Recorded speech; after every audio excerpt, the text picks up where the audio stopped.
All right, how you guys doing this morning? Great.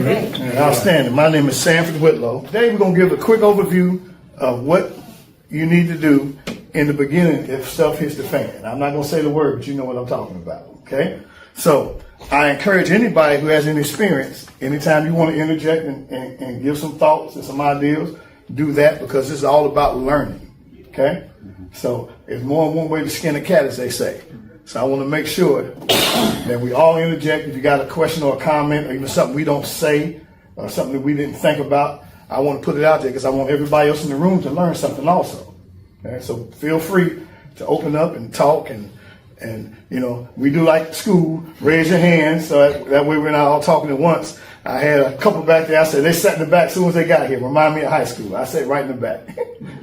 And this guy sat right in the front. So you know what that means. He's going to be all trouble. Okay? So now enjoy yourself. I want you to laugh. I'm serious. I'm going to say some funny stuff too. I'm telling you right now. So if you get offended, don't just let it go. Okay? I'm glad to see how you doing. Come on in and have a seat. Always somebody late. Boy, I try to tell you. Absolutely. Yeah, come right up front. You can come right up front. Absolutely. Yeah. No, you all right? How you guys doing? Good. Good. I was just telling another fine people here that we're going to have a casual class, okay? It's all about learning. If you got any experience, anything you want to interject, please do so, okay? Don't be afraid to ask any question. No such thing as a dumb question, because as long as you get the information, now you know, okay? So don't be shy about asking any questions, even if you think it's something that's bizarre, because we're in a bizarre time right now. And that's the reality. Things have changed, they continue to change. So I don't think it's gonna get any better on certain levels.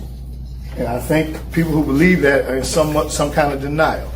So the fact that you're here means that somebody in your family has somebody who's has awareness of what we're about to go through and what we've been going through. So we'll go through the 5 bags that are emergency bags for preparedness. Okay, we'll go through that. We'll go through the history of the bags. We'll go through quality of the bags. We'll go through the items in the bags. Okay? And I said again, at any time you say something to me or say something out loud, if you raise your hand if you got something you want to say concerning what we're saying or you want to interject. So I'll introduce Aaron first. And Aaron, let me give you a little bit of my experience. I got a career in law enforcement, a career in corrections, and a career in security. I won't go into what departments or how depth, you know, how deep it is, but I've done all those things probably the last 40 years of my life. So we all kind of know what we're talking about a little bit. Okay? So I'll let Aaron go ahead and introduce himself. Okay. My name's Aaron Olinger. Been a resident of Dayton, Ohio all my life. My parents, when I was 4 years old, started training me in basically survival, camping, gardening, everything. So I've had a lifetime of training in it. And each and every year I try to find 4 to 6 classes that I can take. I just recently took a CPR class, for example. 5 years ago I took a combat medicine class.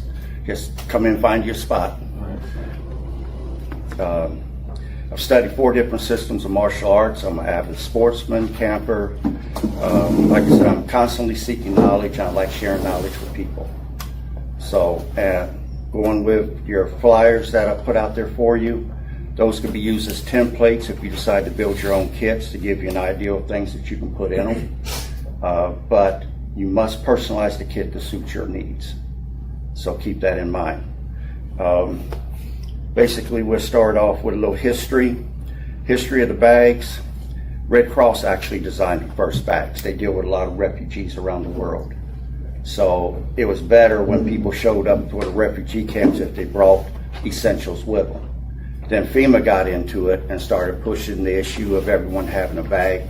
But right now, if you've got just regular TV and not cable, Red Cross is currently running a commercial almost every hour out. Yeah, about every hour on regular TV, where they're advising Americans now to be prepping for what could be coming in just ahead. If you don't have regular TV, then you're probably missing that information. But every country around the world is telling their people to start to prepare. And preparation is your responsibility. It's not the government's responsibility to come and save you. And the history of the bags, The bags were originally centered around 72 hours, which meant you were going to be on your own for the first 72 hours. Now we know from the Dayton tornadoes that it was 3 weeks before FEMA even showed up. And if it wasn't for people giving out free food and water and used clothing, a lot of people would have been really up the creek without a paddle. But the bags essentially give you the essentials to make it through a situation. There's an old saying in the survival community that the first 3 days is hardcore survival. After the first 3 days, then you start to, on day 4 and on, you're building a life worth living from that point forward. Okay? So, going with the bags, you got to consider, I'm gonna say 5 different types of bags or kits. You have an EDC, which is your everyday carry. Okay? That could be small as an Altoid can with some essentials in it and a pocket knife on your hip. And it could be as big as this bag that I have right here. Okay? Then the next bag you would have would be your get home bag. That's one of your most common bags. It's the bag that you keep in your car in the event. They call it a GHB. You keep that bag in your car at all times. If you're at work, coronal mass ejection from the sun with high EMP, or our enemies use an EMP weapon against us, and your car will not start and you have to walk home from work, that bag will definitely be this size and could be up to this size. This is actually a medic bag that I converted. This would be a medium ruck. So that would keep you with enough gear and essentials, keep you alive in the field for a day to a day and a half. That's what that has in it. Then you get into what they call a BOB. It stands for bug out bag. Up north we call them BOBs, down south they call them GOOD, which stands for get out of Dodge. Okay? And that would be a bag that would be these two here.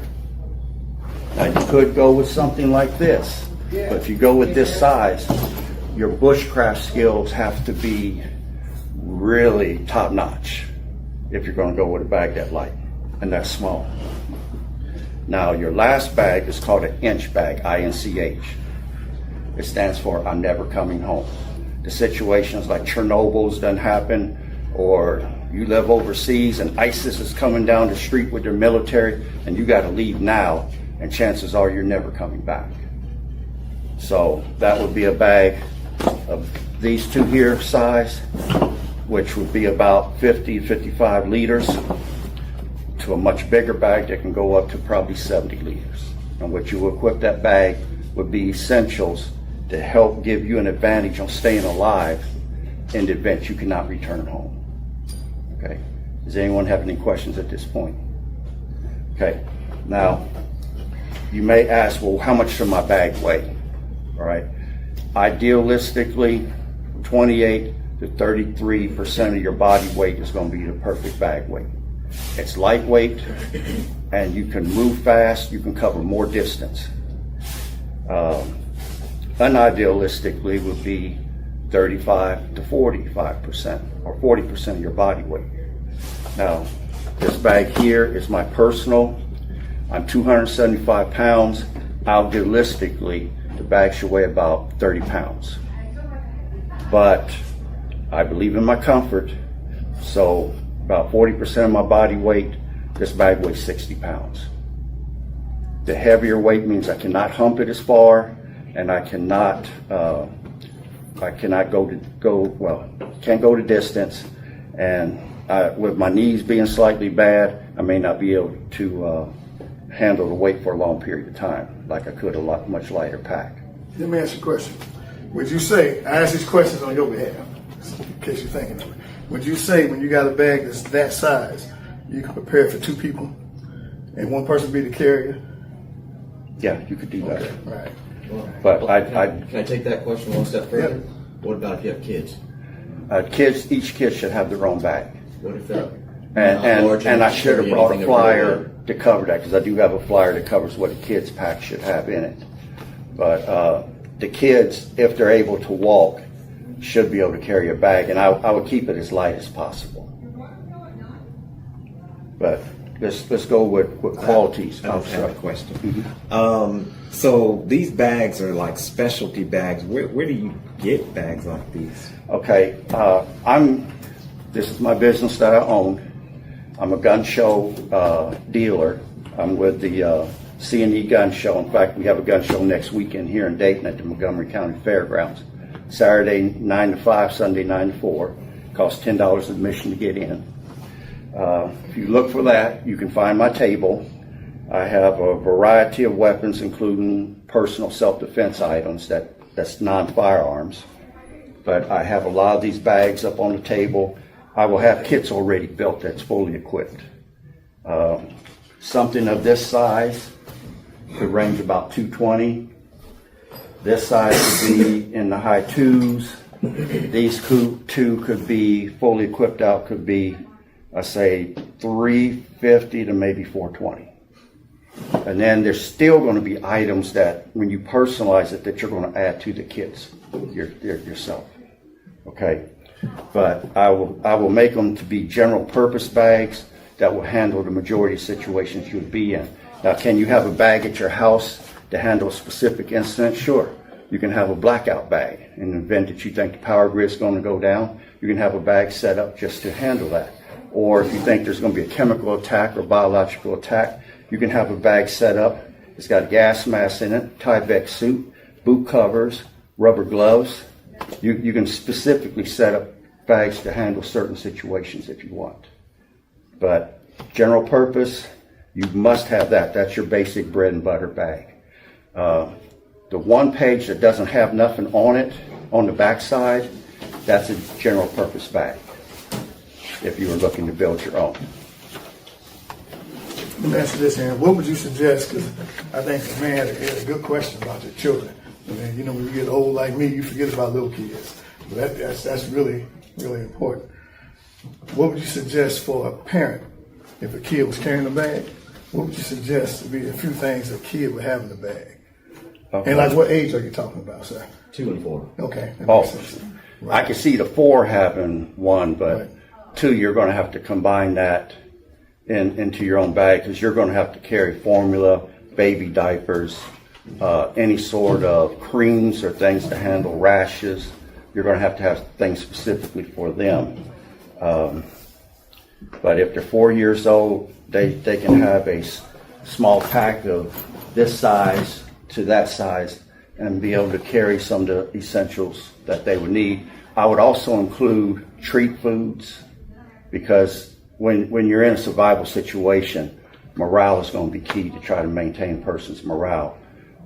Treat foods or anything that gives normalcy will help a person get through a situation. You can have even games or something, board games or something for the kids that will keep them entertained and keep them out of your hair. Otherwise, it's daddy, daddy, daddy, daddy, and everybody else is going to be constantly calling your name because you're the one with the skills to get them through a situation, and it can get nerve-wracking. And that's what I would suggest, like you put in the children's bag, the fun stuff, because you make them part of the experience. So you tell them, you know, you carry all the toys for daddy, so when we stop, we can play a game, or we can play cards, or the juice packs, you know, that kind of thing. So psychologically, you make them a part of the experience, and they don't realize, or they don't feel like the experience is something that's bad.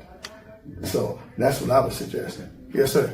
Something like building on his, I started doing my son's bug out bag when he was 4. And one of the main things that I put in there for him was coloring books and colored pencils. Right. Right. And there Great. was, you know, colored pencils or even the crayons, because both of those crayons and colored pencils can be used for fire as well. So they're going to be a multi-purpose item. That's exactly Right. right. That's a great idea. Plus crayons, if you peel the paper off them, you light the end of them, they could be an improvised candle. They'll burn for 30 minutes, you know, if you don't have any candles. And you use the pencil shavings, take a pencil sharpener, use the pencil shavings to help start your amber. Yeah. Good question, man. It's a great question. How about something else to remember is you don't necessarily have to rely on carrying the bag on your back. If you got small kids, get a really well-built stroller. Think about the guys who run 3-gun competitions, and they have a tactical stroller, if you will, and there's nothing says you can't push a stroller or even pull a travois behind you with a wheel on it to make the load a lot lighter on your body and be able to actually, if you had to, you put the 2-year-old down on the travois or in the stroller, and they can take a nap while you're having to do it. Now, it depends on what kind of terrain you have to traverse. Right. But my experience has showed that makes it a whole lot easier, especially with little kids. My kids are all older now. They're older than you are. But I can tell you that I did my first get-home bag in 1985. And I'm so grateful I never had to use it. Right. But I would have been crossing 4 nations' borders to get home. And it would not have been a pretty situation. Okay. But yeah, you're dead on. It's a matter of having some idea how long you're going to be out there. Mm-hmm. The only thing you said that I would be hesitant to go as gospel is that the first 72 hours. That first 72 hours, it's going to be chaos because nobody's going to have a clue. If it's an EMP situation, there's going to be zero communications from the government. Your cell phones aren't going to work. Your GPS, if you have the local setup, might still function. So I'm just going to say that first 72 hours, it's going to be a little bit hectic, and you need to be really, really mindful. Watch your 6, find somebody else you trust, because two sets of eyes is better than one. But you're getting ahead of me right now. Okay.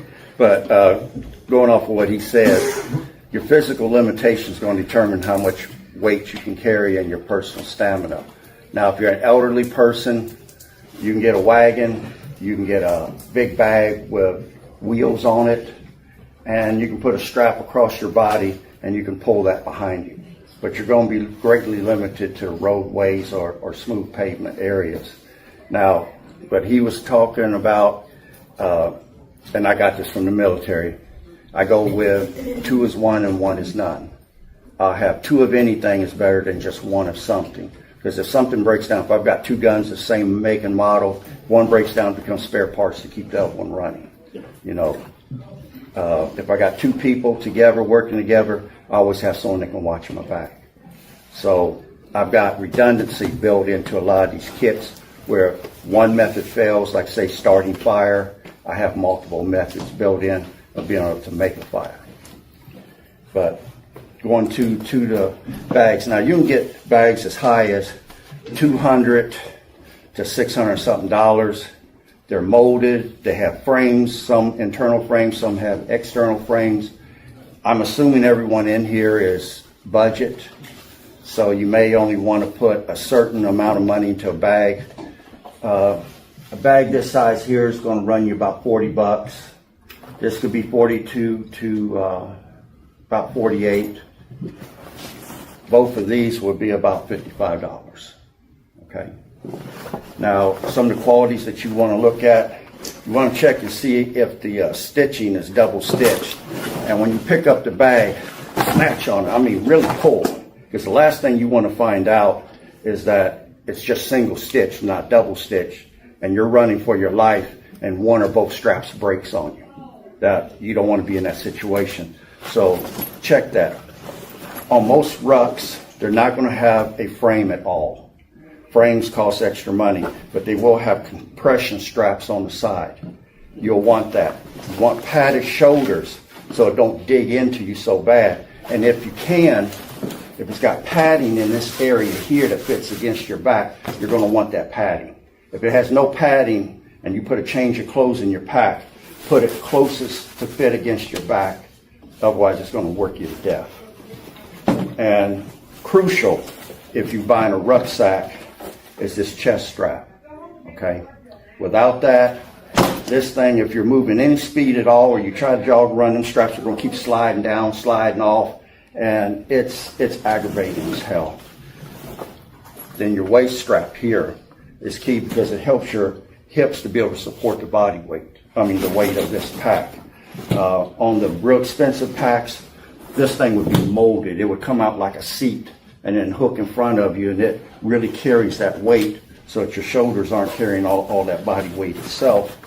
And then at the very bottom, down here, you have these 2 straps here so that you can carry a tent, which I don't advise because they're heavy, or be able to carry your sleeping bag. Okay? So those are some of the qualities that you want to look for.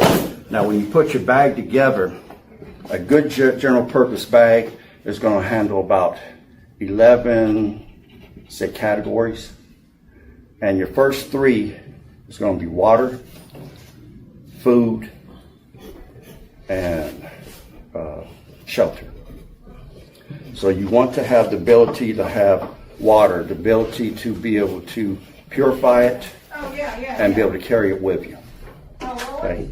On food and cooking, you want to be able to have food in the bag to get you through a period of time, and watch the weight, because canned goods are the heaviest, freeze-dried is the lightest. Watch that weight.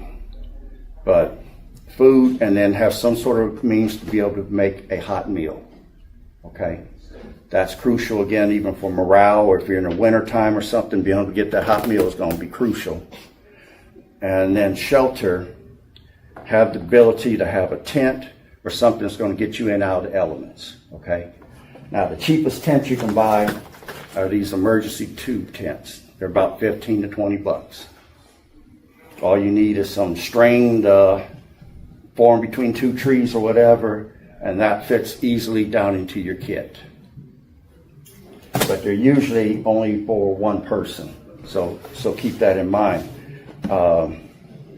I like using tarps, maybe a 10 by 20 size one with paracord, because I can create an extra large shelter. I've talked with guys that were in special forces. They told me that they didn't mess with a tent, that they went with tarps, and all they do is spread it out on the ground, lay down in the middle of it, and drape it over top of them. And that basically kept them low to the ground where they couldn't be detected, and they can stay out there in the field and keep the weather off of them. Let me ask you this, Aaron, before we go ahead. How often do you think a bag should be updated? So like I do mine seasonally. Yeah. Right. How often do you think it should be updated? I do mine seasonally, but you also have to keep in mind if you got electronics in there, what batteries are in there. I like keeping fresh batteries in, so about every 6 months I change out my batteries. And then seasonally I might change the type of clothing that I have inside the bag too. So I would definitely say that. Now, after your next three items that bag should be able to handle, it's going to be navigation, it's going to be first aid and hygiene, and clothing. On the clothing end, you should at least have one spare change of clothing. I'd recommend at least 2 pair of underwear and two socks, because you got to have dry socks on your feet and underwear. But a change of clothing in the event that you get wet, and in the wintertime you don't want frostbite to happen, you don't want to become hypothermic, so being able to keep dry clothing on is going to be key. On first aid and hygiene, you should have things in your kit that's going to make it possible for you to be able to handle any sort of wounds that happen during the disaster and after, because I'm going to tell you, the hospitals are going to be so backed up, no one's going to have time to see you, and that's if you can make it to one. Okay, then on navigation, that should be self-explanatory. If you're going to bug out, you should know where you're going, you should drive that route, know how long it takes you to get there, and then figure on the GPS how long it would take to walk there. But you should know where you're going. But I also recommend putting a compass in there, because if you have to go off the route, if there's civil unrest going on, it's massive, and you got to bypass and go the long way around, you don't want to get lost going through farmers' fields or woods or whatever. You have to be able to navigate. Okay. Then the next three that you're going to go to are going to be fire tools, tools to make fire, regular tools to handle situations in the field, and then I would say lighting and, what is it? It'll come to me in a second. But those three things right there, with the lighting and power needs, that's what it was. Lighting and power. If you got a power bank that you can hang on the outside of your bag to run all your electronics, that's great, okay? Or some little solar thing that you can charge up your electronics. If not, you want extra batteries and things of that nature, or wind up radios and things, because you're going to want to be able to get information. Then let's see, tools, any tool that will keep you functional in the field, which I'll show you some of the ones that I chose for my pack when we get into it. and then fire. At least 2 to 3 ways of being able to make a fire. If any one of them fails, then you have a backup in place. Because remember, 2 is 1, 1 is none. Okay. Then your last item is going to be security. Well, not your last. It's next to your last. It's going to be security. You have to have the means to be able to defend your packs, because people are going to see them and they're going to want to take them from you. I don't care if it's a children's pack with Disneyland on the outside. I mean, people talk about gray man. I do believe in gray man theory, but if it's important enough for you to put into a pack, whether it looks military or not, people are going to figure if it's valuable to you, it's valuable to them.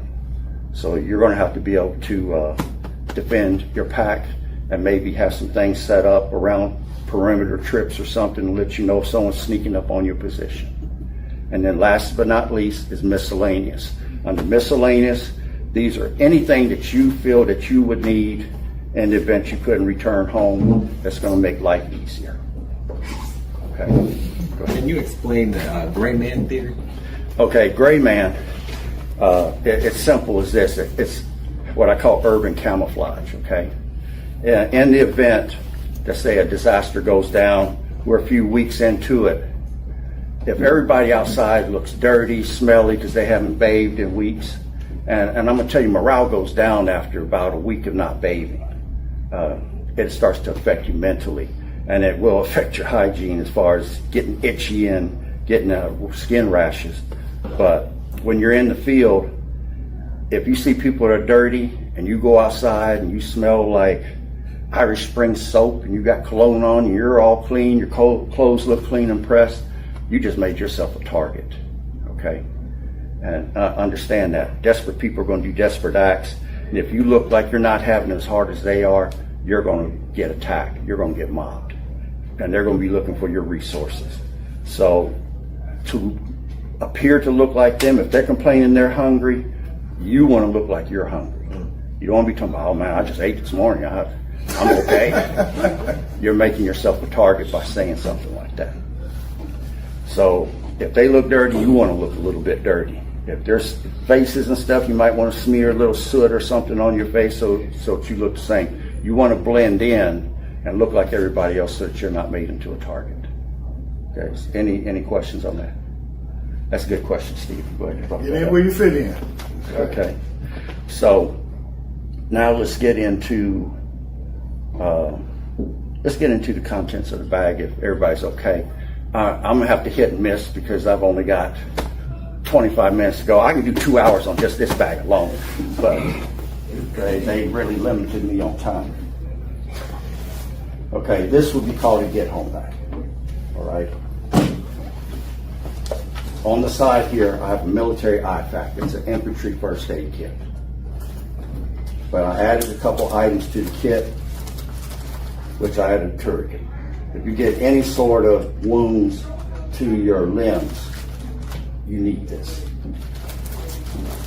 I also added to it some Neosporin. I got another tube down in here of Cord-Aid cream to handle itches or rashes or anything that I start to get. But outside of that, this handles most things that I'll be fronted with.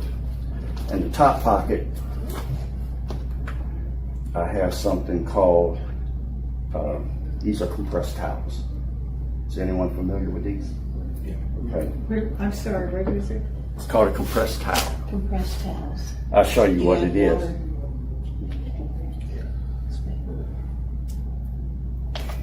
Okay.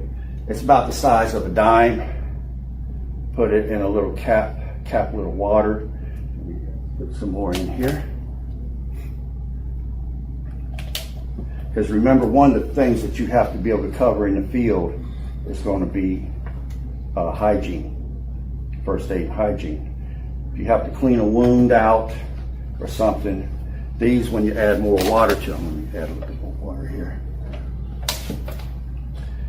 they start to open up,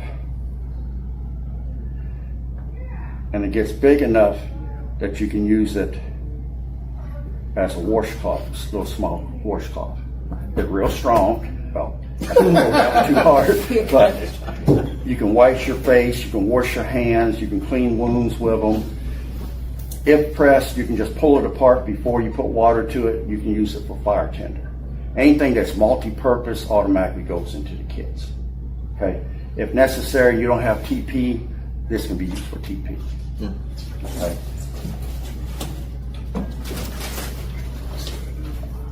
Now, in case it's winter time and I'm out in the snow, you can get snow blindness. So I have a pair of sunglasses. For treating wounds, I have some rubber gloves I can put on my hands. I also have some earplugs, which I'll get into that in a minute. Then you have some moist towelettes, again, for washing with. Now I have chapstick in here.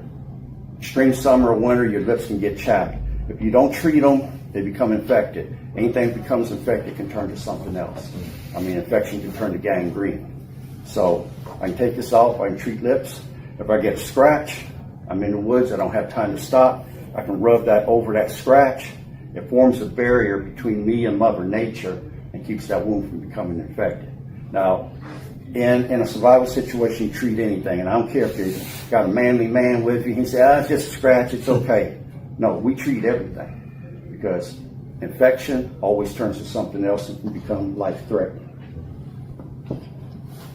Then, on the back side here, is what this is a sling bag that would hang across my body, just so people would know. I could carry the weight on my side, or I could turn around and carry it on my back. I have a knife here. It's cold steel, tanto blade. But I also have non-lethal defense here on the side. This is bear and riot spray. I got 30 feet shooting distance with this. So if a situation, I don't want to go lethal with somebody, I could go non-lethal at first, because in the end, you're going to be accountable for any bodies that you drop. Here on the front, I have a cold steel blade.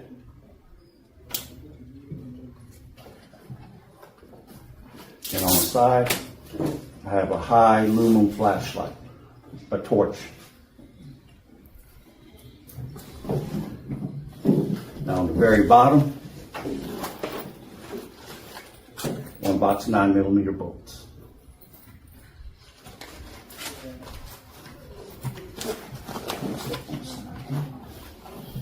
This thing used to be a medic kit. Like I said, I converted it. This is hand sanitizer. Again, clean up.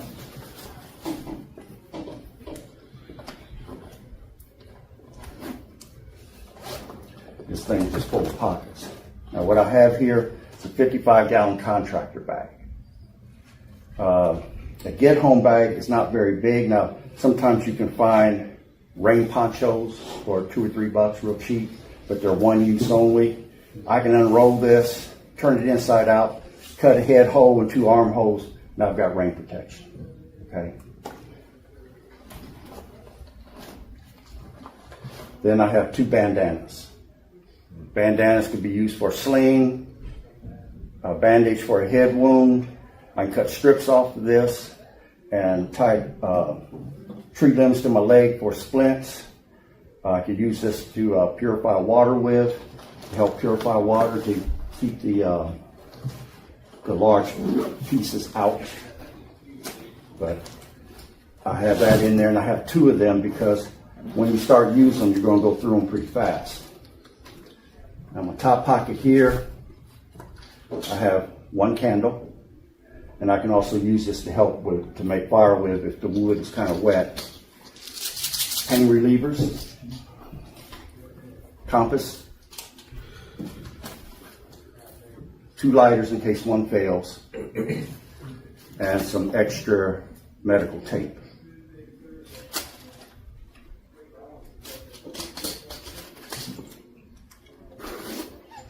Now getting into it, for food, you want calorie dense and calorie nutritious type food that you want to carry. This is an energy bar.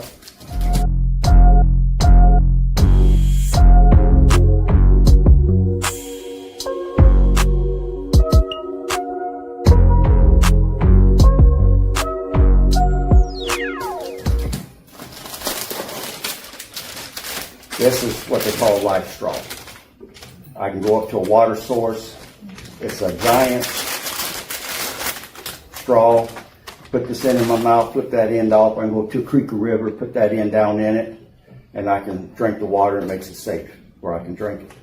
Now, if the water's full of particles, real muddy, you can see debris floating in the water, I'd take a piece of that bandana, put over the bottom, hold to it to filter that out, and then I'd go ahead and hit it there.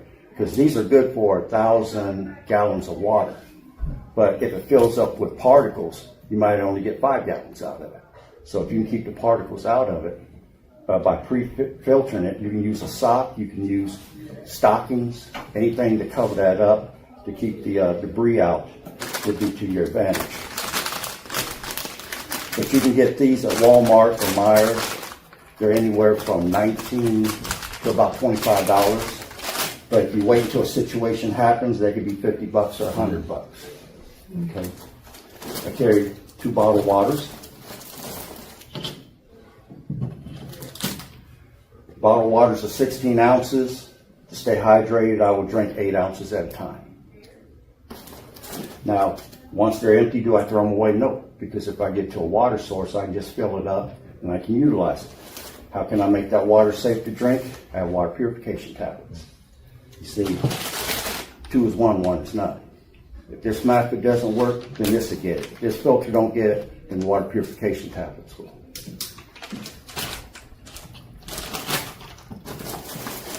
Small roll of TP. This is my what I call support kit. It's got ketchup, mustard, honey in there for energy, some plasticware or whatever. These are important for summertime. You get the tracking in the woods, extremely hot out, you start getting headaches, you start getting dizzy, start getting mind fog. If you start getting that, your electrolytes are off, okay? So this is a Pedialyte. It's a beverage powder. I can put it into this bottle, shake it up, drink it down, just to put my electrolytes back on. If you got brain fog, the chances of you making a bad decision increases substantially. Question. Yeah, In go a ahead. pinch, just regular table salt be Yeah, good you can enough? do that with salt water. That works too. But I have salt sensitivities. My feet swell up. So I have to kind of stay away from that a little bit. But if you got Gatorade mix that you can mix, that would work also. Then I have some tortillas in here with some cheese spread, just for a snack. I've got 1 military MRE. These are meals ready to eat. They run you about $17 out of Right Pack. It has your cookie, different salt, pepper packet, coffee, sugar, creamer. It's got your main entree. This main entree is jalapeno curry beef. And then it's got desserts and things in it. Then I've got 1 little can of Vienna sausages. Some people like them, some people don't. That's when you know you're hungry. But I can tell you from experience at camping, if you got a little packet of barbecue sauce in your mix on, it greatly increases the flavor. And we were talking one time, and I was telling Aaron, I used to like sardines with mustard. And who'd you say? My dad loved them. His dad loved sardines with mustard. Now I would eat sardines with mustard, but that pot of meat, I don't know. But I think it passes the smell on sardines. I think I'll take some grass and mud and boil it down and drink the juice first. That's pretty bad. Now, in this particular pocket on this bag, it has Velcro in there. So if you have a holster with Velcro on it, you have your sidearm in there. It's empty. And then I carry 3 spare mags. Plus you saw the extra ammo.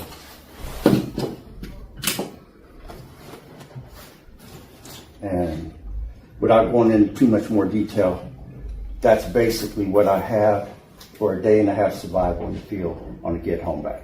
And then I have to walk. Go ahead. So global warming, and we have a lot of humidity in the air. I think, like you were saying, with those electrolyte packets, those are going to be very important. One of the things too is if it's cold, how about those little silver blankets And the Mylar Yeah. blanket? Right. Right. Thought I had one in here. I'm surprised that I might have took it out when I was doing a demonstration somewhere else. One of the things to remember with like the Mylar blanket, you don't have to wait until you're bivvied in at night. You can pack that thing inside your outer layer, Right. and it will give you that extra layer of insulation. Homeless people have been using newspapers for years and years because it works. It's effective. It creates that air gap, and then your heat's allowed to build up. The other thing to notice is when you go with your socks, and I know you haven't got there yet, but I highly recommend wool Yeah. or a natural wool like an alpaca or something like that because it retains its thermal capabilities even when it's wet. Yeah. They sell alpaca socks at the gun knife show. There's a lady there. She's got alpaca blankets, alpaca ponchos, alpaca everything. But just to let you know on these MREs, your body needs 1,000 calories a day minimum to continue to function properly. These will have 1,200 to almost 1,500 depending upon what the entree is in calories. The other thing about the MREs is when I was in, our MREs required added water. So remember in the 2 bottles of water there, you might be burning up half of a bottle or better just to get your meal in. But it's well worth it. Your body doesn't care where the water comes from. It comes from your food, it comes from drink. The only other thing I would caution you on is if you're using your life straw, aim for moving water, not stagnant water. Right, if at I all agree with possible, that. because your moving water is a lot more likely to keep you alive because it has less stuff in it and will actually hopefully clear a lot of that other stuff that you're properly Right. using the bandana to filter. Right, right. Now, Aaron mentioned about power source, the solar power. So in the back of my get home, outside my get home bag, I actually have one on each one of mine. So a certain amount of sunlight offer me a certain amount of power for a certain amount of time. They're pretty cheap. You can't beat them, I'm telling you. Yeah, and so it's capable of charging my phone or some other electronic device. It has connections for it. So when he mentioned that, I wanted to make sure you saw that. The other thing I want to say real quick, you talk about things being multi-purpose. Well, we have, I would call them minor incidents of civil unrest. When you see somebody blocking the highway or blocking the streets. So my daughter, she goes to UC. So one of the things I worry about is them having some kind of protest and my baby trying to get to her place or trying to get home and they got the highway blocked. So I made sure that she has either some bear spray or a ride spray in the car. And what I suggest that she does is roll down the window just enough, and she has a mask, and outside of that window, slowly spray and go left to right, and just let her foot off the gas and the car keep going. Because they're going to move. I'd rather do that than have you stay there and somebody scare you to death and pound on the window. Next thing you know, you hit the accelerator and they didn't want to charge you for running over 6 people. So for everything you try to do good, always remember, I tell people all the time when I was a cop, for every law or right you think you have, there's a law to counter that.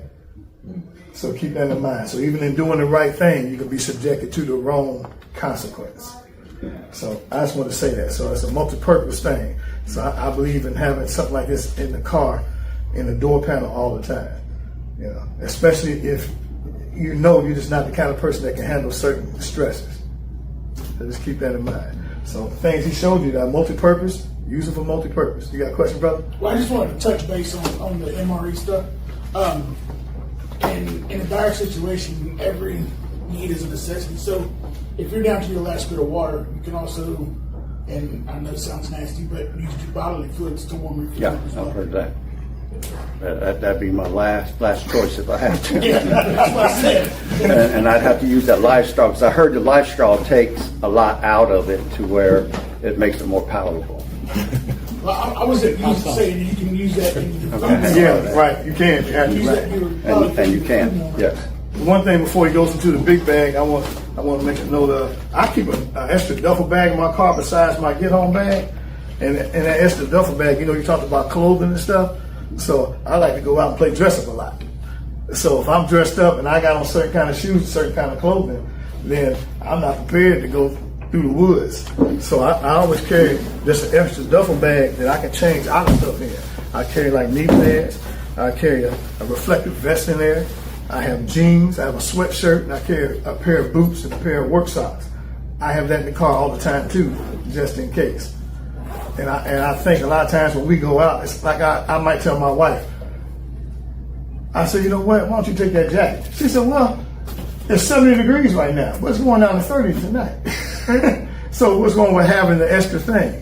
So that's my mind thought behind this. So I keep the extra clothes in my car in a separate bag just in case anything happens. If I get a flat tire, I don't want to change a flat tire in the suit. You know, so it only take you 30 seconds to fill a bag and have something extra. So I just want to throw that in there. So if it's something you can't carry with you, like that's 60 pounds. I know I can't carry the 30 pounds and the 60 pounds too. So I'm minimizing that. I'm changing to what I feel like I can use. And I'm going with that. So I keep that in the car all the time. Okay? I just want to throw that in there. One really important thing I would state, and it goes directly with what you were saying, Sanford, and that is never, ever, ever, ever wear Crocs. Never, ever, ever wear flip-flops. Don't wear shoes that don't close to the thigh. You want the sturdiest pair of shoes on your feet when you got to go, because I will tell you, in my experience, I was in military intelligence for 9 years.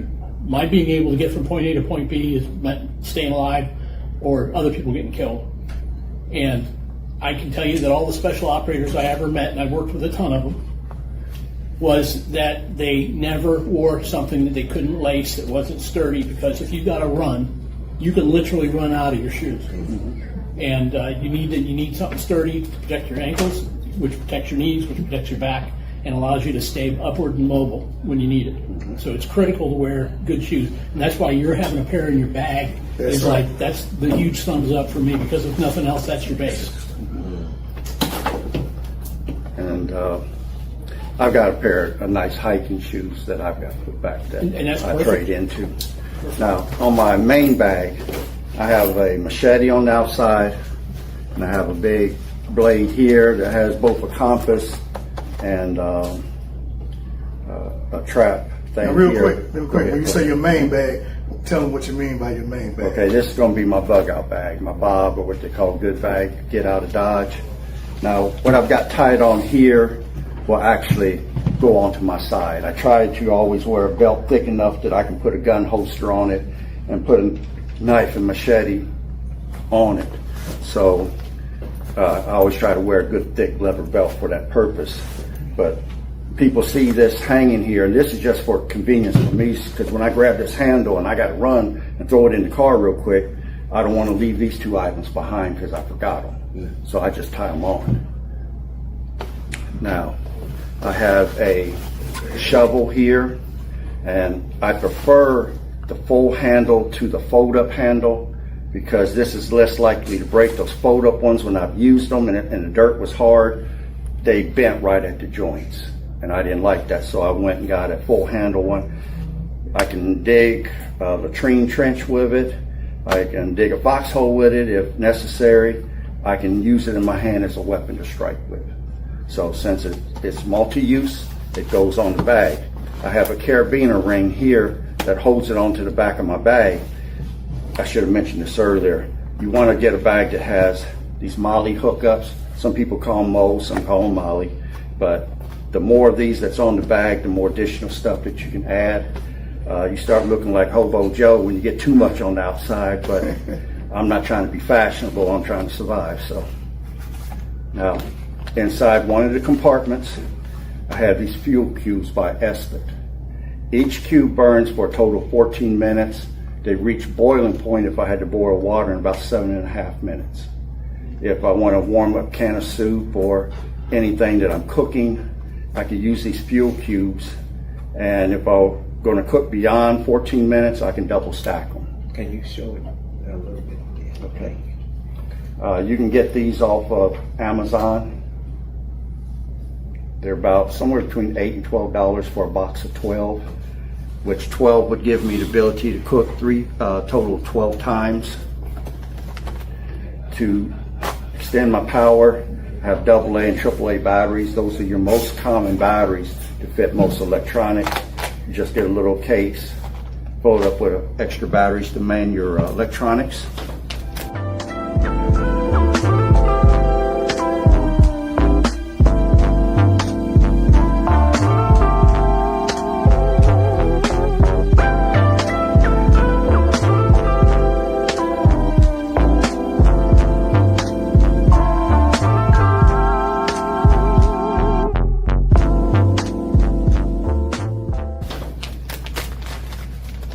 purification tablets.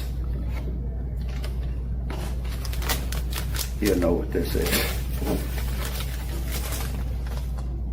MRE heater.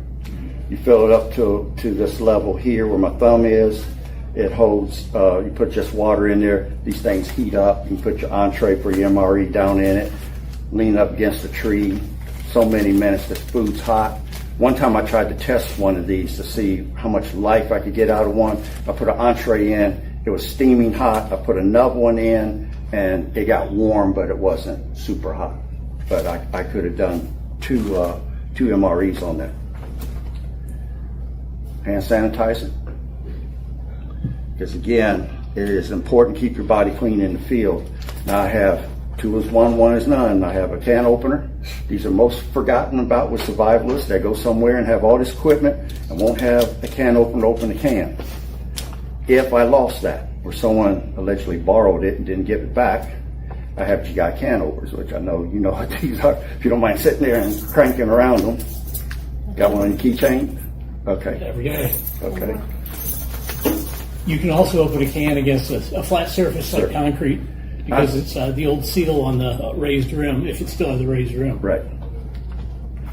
I've done that before, but I was afraid of getting metal shavings in some of it. I've got 2 contractor bags here. And let's say that you had a dead body. I can put their legs in and go up so high, come over the head with the other one, tape it with duct tape, and it can stay there until someone can pick it up. Or you might need something extra to eat. I'm just saying. Whatever it takes, whatever it takes. Is that before or after the Vienna sausage? Oh my God. That's your seal on something chest wound. It's an important question. Okay. I have a bottle of body wash. This is something that you can wash on to your body with to kill bacteria or whatever, and you don't need water to rinse it. It could dry on you and you're okay with this.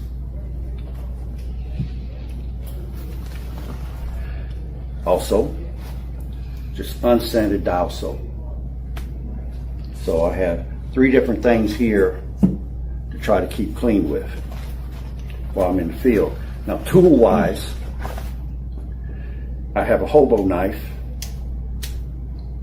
has a spoon, has a knife, and it has a fork. Okay, Camelus makes these.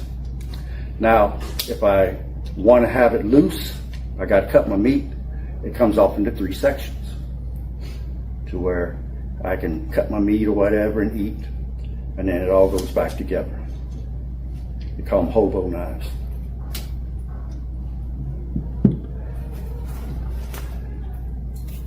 This is by Gerber. It's a multi-tool. This has so many functions that I would say this is essential to have in your bag. And it comes with a screwdriver, knife, other little attachments. And this one has where I can clip it onto my pocket if I didn't want to carry it, just for ease of convenience. Then I have a Swiss Army knife. Lots of attachments, vital to have. Now, I just showed you, and this multi-tool has a knife on it too, so there's 3 blades right there. And then you see this one here, you see this one here. There's no substitute for edge weapons. The more you got, the better, and if you had to, you can barter and trade one. This is called a seal cock key. If you're out in the field, you're thirsty, you approach a apartment building, municipal building, business that's multi-floored, there's still a chance, even though there's no water pressure, that there's still water in the lines. But when you go up to the spigot, they've been removed where you can't turn them on. The seal cock keys, I can stick on there and cut that water on and trap me some water.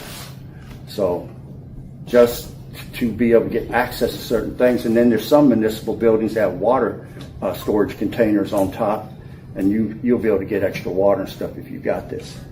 Better to need not have than to have it not. You can order those from Amazon in packs too. They're really Yeah. cheap, like $5. Well worth it. This is a military sewing kit.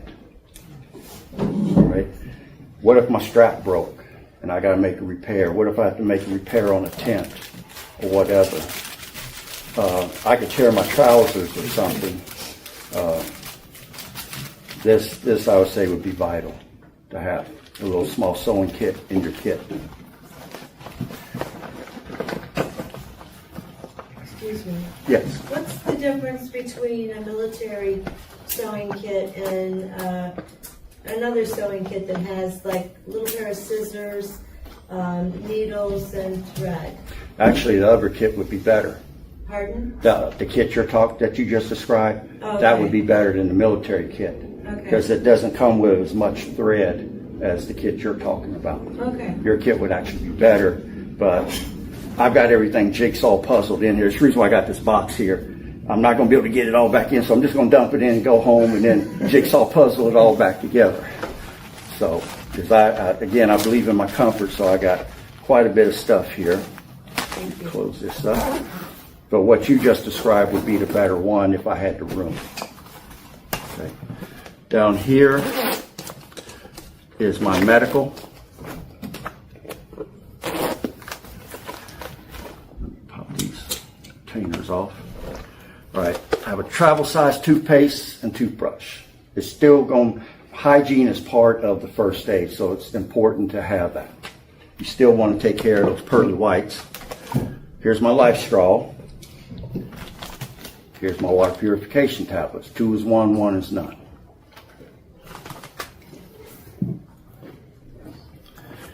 I have a vitamin supplement designed for men's needs.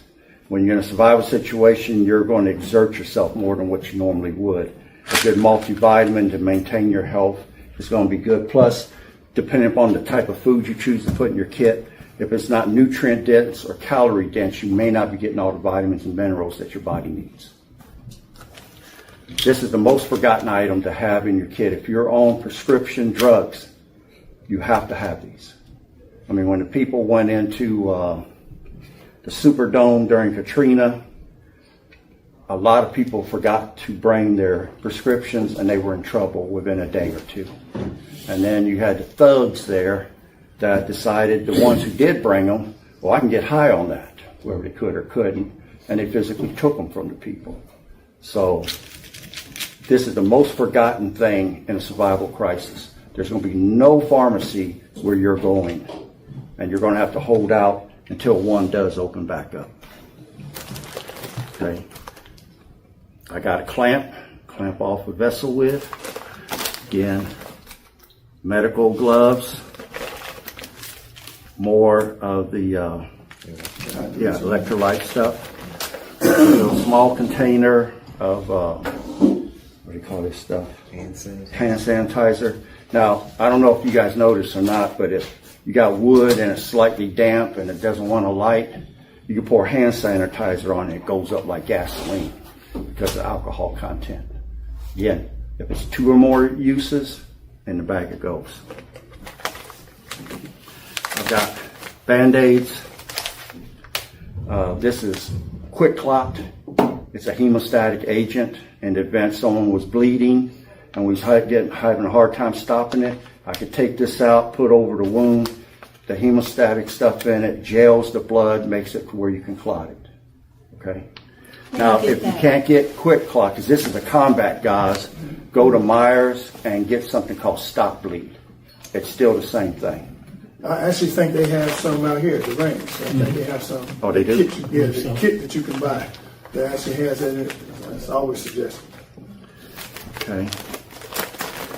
I have, this is cortisone cream, and I have Neosporin. Again, if it's a scratch or whatever, you got to kill them germs before it turns into something major that you're not going to be able to handle. I've got multiple packs of gloves, more chapstick. This is iodine on like Q-tip swabs where I can swab a wound or something with. And that's extra of that. I even have a light stick in here in the event that my flashlight's down, I got to treat a wound. If you've ever seen these, you tear them, take them out. Looks like a plastic tube. with a tube inside of it. You bend it till the tube inside breaks. You shake it, gives a chemical response, and it lights up where you can see. Yes, sir. I just want to touch base real quick on the key tips with the iodine on it. You have to be extra careful of those because I have a son who has a shellfish allergy and he cannot use those whatsoever because he will be in Well, that's good to know, the because I worst didn't know that. situation. And yeah, so if you have anyone with a shellfish allergy, stay away from the iodine. Yes, great. I've got a son-in-law that's got that, so I'm glad you shared that. Got a tourniquet here. Now with those trash bags that I can cut, if it was a wound to the chest and they was getting a sucking chest wound, I could put duct tape over that plastic and put it over that wound to try to stop the bleeding a little bit and stop that action of their lungs deflating. Close that for a second. Let me go to this side. Well, let's do this side first. Here on the side, spool of fishing twine and a fishing kit. Okay. I don't know how long I'm going to be in the field. I may not even need this. But if I'm out there, I can cut a limb out of a tree, and I'm cane pole fishing right off the bank. It's got some artificial lures and stuff in there, and with the shovel I can dig for some worms if I had to. Because my bag here is a combination of bug out bag / inch bag, because in the event I can't return, I want to be able to work with the food that I find in the field.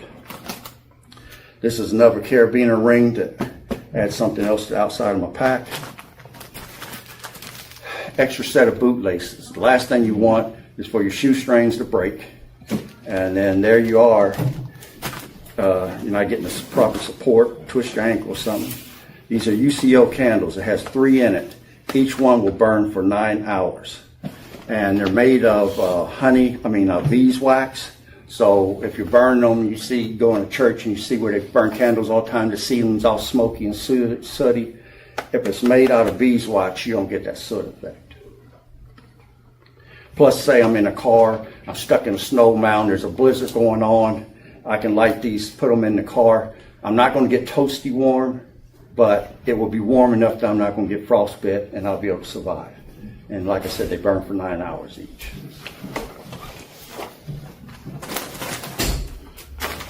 This is my fire kit. Got a few ways to be able to make a fire. This is Instafire. If I laid this pack on wet wood and just let the pack alone, it would burn for 30 minutes. I have Bear Grylls, Ferris rod and striker to where it throws sparks. I can take this steel wool and hook it to a 9-volt battery. It makes the steel wool turn bright red and I can create a fire from that. I have a candle to throw on the fire. And I have 2 lighters. Last but not least, I have some cotton balls dipped in Vaseline. Very flammable. While he's talking about fire, the one thing I want to interject, you know, I told you how I have this solar pack here. Well, what's pretty slick about this solar pack, it has a device on the side of it that can actually, it works like a lighter. They can actually help you start a fire if you need to. So when you look at all the things that we may show you, I would simply Google, because you can ask Chat GTP anything now. It's gonna lie and tell the truth sometimes. But what I would do, everything that you look up, I would look up an alternative way that may be more modern, that may make something a little more convenient for you too.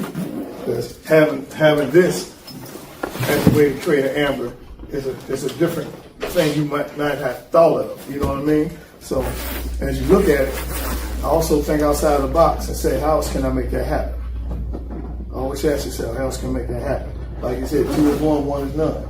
So 2 thoughts and ideas create a different idea. Now on the extreme side, and some of you can't see, but I have a hidden pocket here. Okay, if everybody can see that. It worked, lights on. Yeah.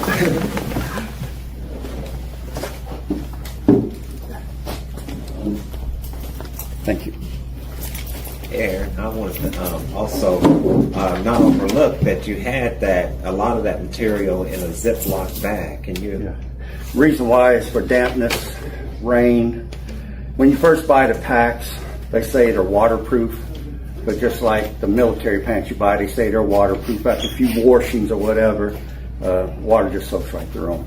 Now you can buy this spray that sprays back on to give it the waterproofing, but I haven't sprayed mine, so anything that I don't want to get wet or damp, I have inside a Ziploc freezer bag, not a regular bag because it's too porous. It has to be a freezer bag. Now here on the side, the extra pair of pants and t-shirt. Okay, put that down there. Then to be able to make shelter, I have 100 feet of paracord. This has 550 pound strength, okay? And I have a tarp here. I think this is a 10 by 20, yeah, 10 by 20 tarp. I can make a shelter with this. And I'm not carrying the weight that I carry if I was carrying a tent. Some of these tents weigh so much, you just about have to give that to one person to carry by themselves. Then this is by Gerber.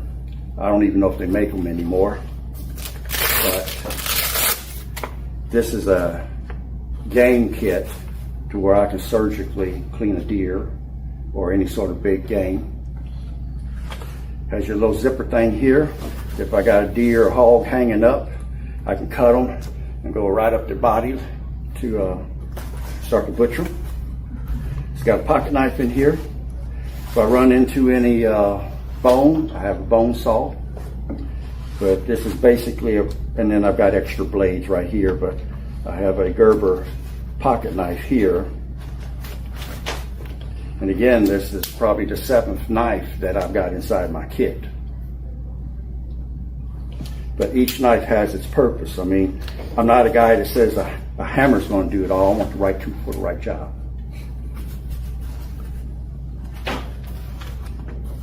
But I have a game processing kit in here, and most people won't have these. If I don't want to carry the weight, it has a belt loop where I can wear it. But in the event I can't make it back home and I shoot something, I want to be able to process it. Water is heavy.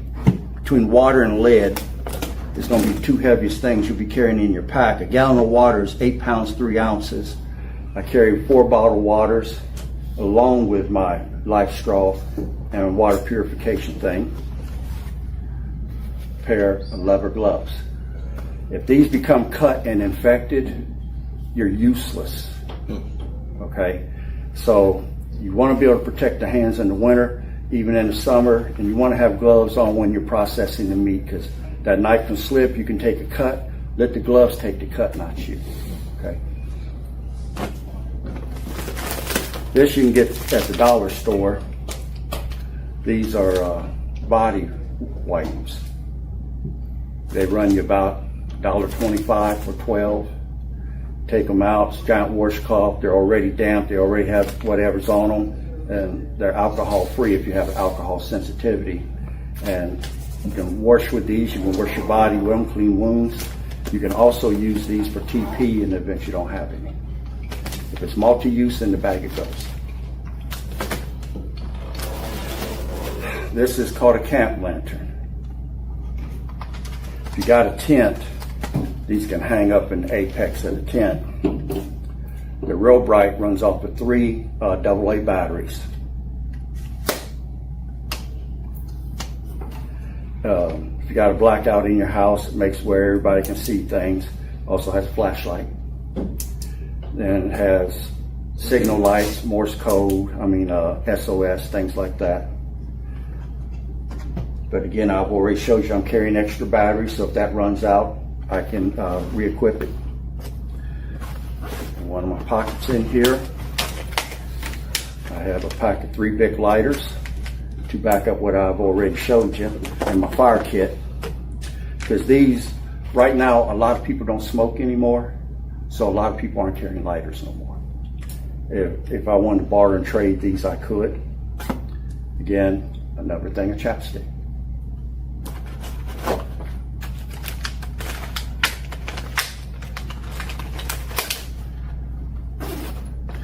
Food-wise, I've tried many of them. If it's freeze-dried, I like the Mountain House and Peak Refuel. Mountain House has a 50-year shelf life. Peak Refuel says only 2 years, but it's freeze-dried. They're both freeze-dried. They keep forever. Water added to it, hot water, let it sit 10, 15 minutes, and it's ready to eat. Most of these come with double portion servings, so 2 people can eat off of one if they had to.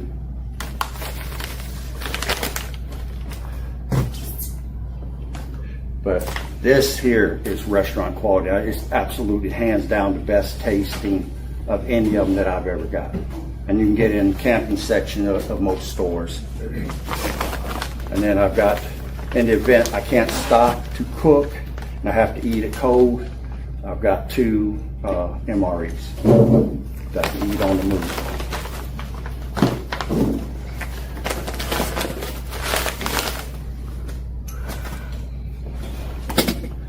Now, for cooking purposes, this is about a level 2 type stove. It's by Espit.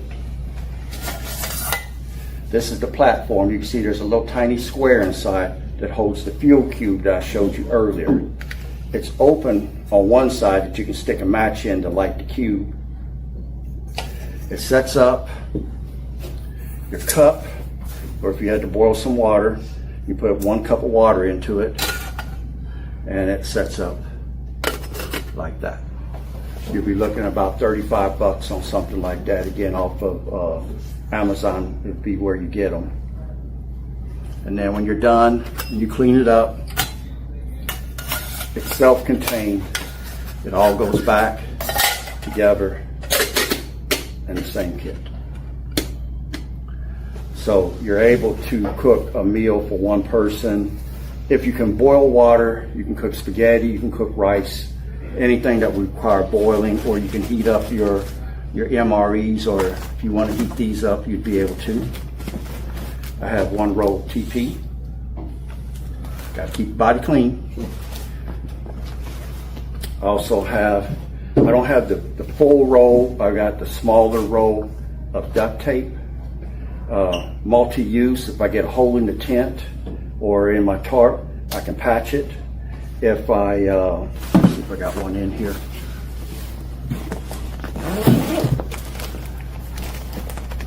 I do. Unscented feminine napkin.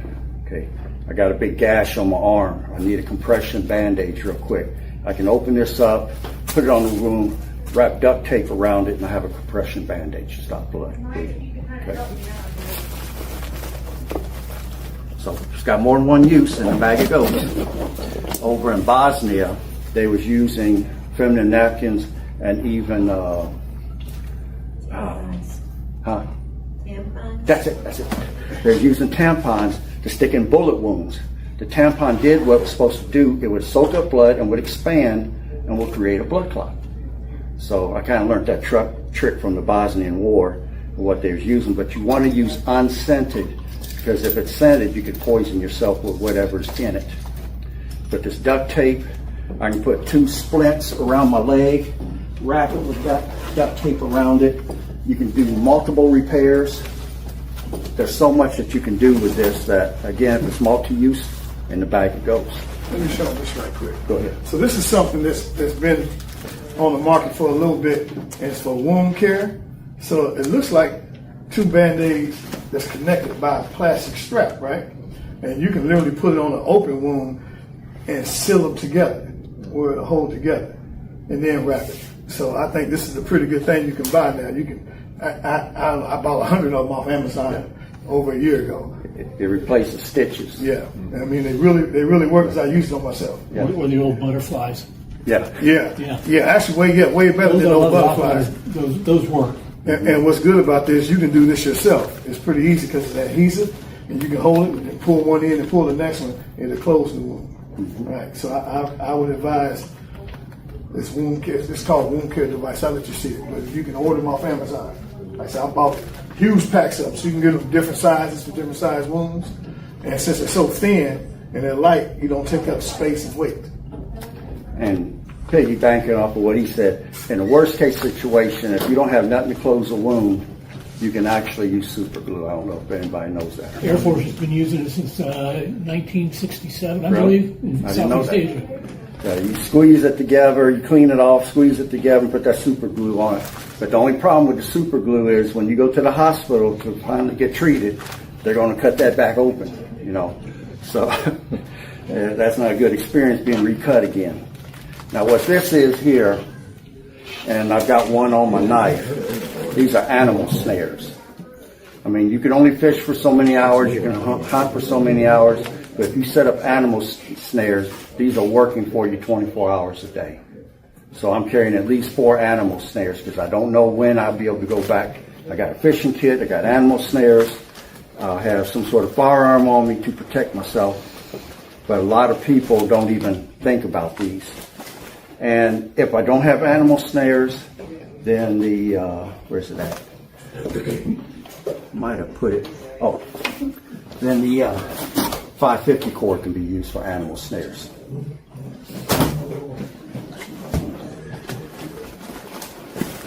Now, here's the emergency blanket you were talking about. They're small, they reflect your body heat to you. You'll see ambulance crews put these on people for that very reason. Great to have. Use that with the duct tape put around your body for extra insulation if you need to. Again, multiple use. The only problem is, once I open this up, I'll never fold it back up to that size again. That's the only problem. I have 3 bandanas here. Again, multi-use. I can even make a mask over my face if I had to. And in using the mask, I could get in my kit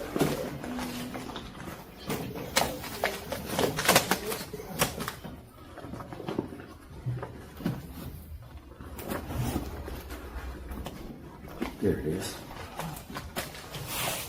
If I'm in a dust storm or volcano erupts and I got soot everywhere, I want to keep stuff off of me. These are military goggles. Again, protection against snow blindness as well. I can put the mask around my face and then put the goggles on for added protection. I have an emergency poncho for rain. For wintertime, I have a ski mask because you're going to lose most of your heat up around your head anyway. So protect them ears and nose and stuff. And then I have an electronic compass that also has a thermometer and a barometric pressure gauge on it. How is that powered? Batteries. And again, most electronics today run off of AAA and AA batteries. There. Then I can press this down. 2 pair of underwear, 2 pair of socks. I've got the wool socks in there.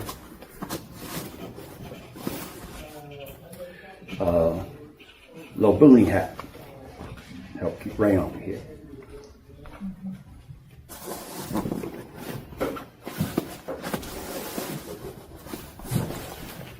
More pockets on here. Oh, canteen here. Now, along with the water I'm pumping, I'm also carrying a canteen. And I can put the water purification tablets down in that. And I can stick my life straw in it. And for additional cooking, it comes with a canteen cup. And you can cook different things out of it. Before they came out with these, a lot of people made coffee and cooked their food in these little canteen cups and these other little silver things. I can't think of the name of them off the top of my head, but the military went for years on just that kind of stuff. One thing I want to mention too, while he's putting that back, I don't think we covered it, but don't forget like what we consider simple things in front of us every day we forget. So something to write on, something to write with, we forget that. So on all my bags, I keep a pen.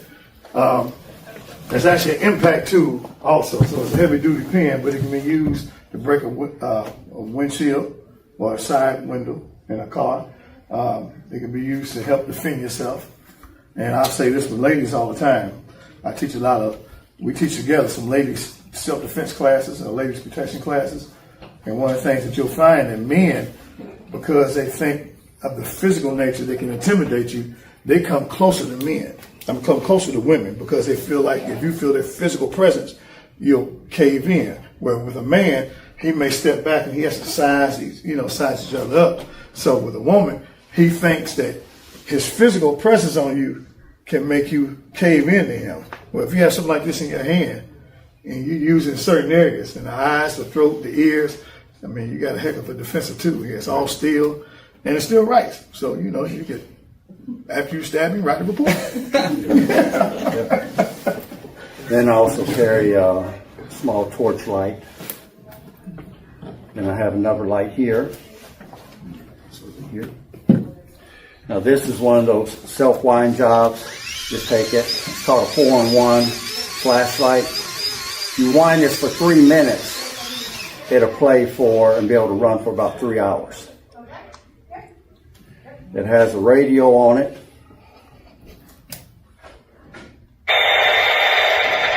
And you can tune in stations, because when a disaster happens, being able to get information is vital. So you have to have some sort of small portable radio thing, but it does more than one function. It also has a bright setting and a dim setting for flashlight. You have an emergency alarm. Say you're in a building that caved in on you, got weight pressing against your chest, you can't hardly yell for help. If you hear search dogs up above, you can click that on, the dogs will hit on that. Otherwise, you better have some hot dogs in your pocket that the dogs can smell. That's the only way they're going to find you. Maybe you'll be in a sausage, huh? Yeah. But you got AM, FM radio on this. And then on the side port here, with a wire that I have inside, you can plug into it and plug into your cell phone if you got the right adapter for your cell phone. And you can turn that crank and you can charge your cell phone. So it actually has 4 functions. Go ahead. Get that from Amazon. Yeah. What, It's a 4-in-1 radio, or you could call it 4-in-1 light.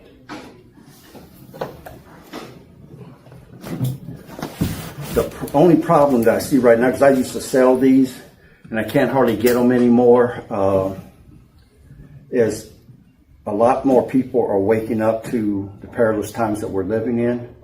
So with the government buying up so much stuff right now, you're going to be hard pressed to find certain things anymore. So you don't want to wait too long. I mean, the biggest problem most people have is they believe, I'll wait till tomorrow, okay? We don't know when the day before is actually the day before. So you want to get a lot of this stuff and get it already in place. Plus, it's going to be cheaper to buy it now than to wait until later when something is going down to try to find the stuff then. I mean, I've got the iodine tablets at home that's for radiological event in case a nuclear war or something takes place. And right now they're cheap. You can get them for about $20 or $25 for a bottle of them. But if you wait till something happens, they probably be $500 a bottle. So yeah, when the tornadoes happened, what years was that? 5 years 2019. ago? 2019, 6 years ago. I'll never forget how I went to some stores and they had 12 packs of bottled water on sale for $24. You know, stuff that cost you $3.99, they were selling for $24. At that moment, that's when I made up my mind. I'll never get caught, period. Right? So I suggest to people all the time, one of the things we talk about when we do the podcast, we talk about buying in segments. If you can't afford to buy it all at once, you know, every month buy something, every other week buy something. You know, I got a whole host of little bitty lights that clip on your belt that shine. I got a whole host of whistles, you know. where I live at West Milton, we get a tornado warning every other week. You know, yeah. So I got a room set up just for that particular kind of stuff. That has a whistle and lights and stuff in it. And I'm just saying, if you can't do it all at once, make up your mind you're gonna buy this section this month. You're gonna buy this section this month. You know, so you know, just be wise, and like he said, start doing it ahead of time, because you don't want to get caught. When you get caught, you know, and he has a saying. It's funny. We were doing a thing one time. He was doing a YouTube thing, and he was talking about his family and friends coming to his house. So I adopted it. Don't come to my house. I've been telling you now for 2 years, 3 years. Don't come to my house. Yeah, you might end up on a plate. Don't come there. Yes, sir. Aaron had a really good point at the very beginning, and he was describing the fact that he goes out 4 to 6 times a year and takes a course to improve his skills and his knowledge. And there is nothing better you can do for yourself than do that. If it's an American Red Cross course on CPR, first aid, and if you can't do it, if you don't think you have the time, everybody has time where we're down, we're not doing something, that, you know, drinking a cup of coffee or with our feet up. Go out and find yourself an old Boy Scout manual. Hit them yard sales. Because you read the old Boy Scout manuals, I'll tell you what, in 1964, the U.S. Army adopted the Boy Scout manual and they put another cover on it. They called it the U.S. Army Special Operations Forces training manual. And they used that to train the first groups of special forces to Green Berets. Another thing in this technology age that we're in, there are a lot of classes you can take online and receive certificates for those classes that cost nothing. So I'm a big proponent of that. You can take a lot of classes that deal with safety, that deal with your medical needs. We just don't think about it because we're too close to it sometimes. Yes, sir. Do you see a need for, and if you do, what would the source be for like oral antibiotics? Oh yeah, definitely. JASE, J-A-S-E kit. That's what I recommend. It's what I was able to purchase. You go online and they have them. They come standard with 5 different antibiotics, but you can specify which antibiotics you want to if you want to.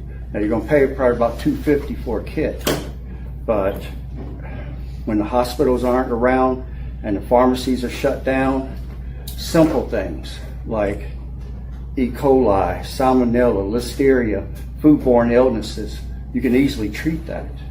You know, there's other infections, including gangrene, that kit will treat. And without antibiotics, man, you can't even afford to get a cut or anything.